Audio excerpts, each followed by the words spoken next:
30 বছর পর দেশের মাটিতে পা রাখলাম। কি ব্যাপার? 30 বছর আমি 40 লক্ষ টাকা পাঠাচ্ছি শুধু বাড়ি করার জন্য, আর আমি এখন দেখছি যে বাড়ি আমি রেখে গেছি সেই বাড়ি এই। তাহলে সে বাড়িটা কই? আচ্ছা যাই তো দেখি। এই সাইদ, গেল ওখানে সব।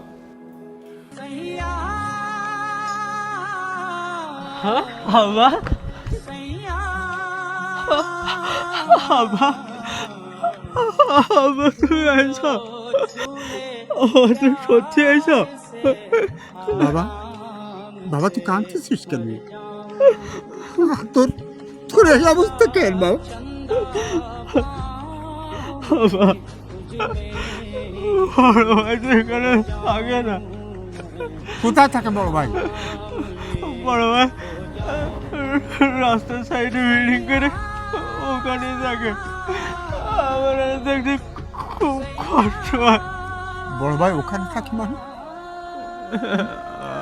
আমি আমি আলাদা করে তোর জন্য মাসে 8,000 করে টাকা দিচ্ছি তোর সুখের জন্য।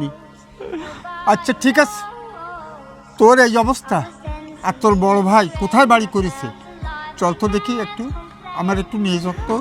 চল চল, আস্তে যা, পড়ে যাবি, চল।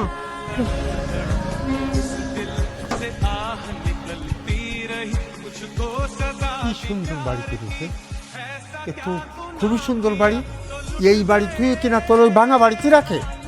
সাইদ, এই সাইদ। আরে আব্বা, তুমি কখন বাড়ি আসলে? তুমি বাড়ি আসলে তা তো একবার আমার বললে না। এই তোর কি জানাবো, কুলাঙ্গারের বাচ্চা, বেয়াদব।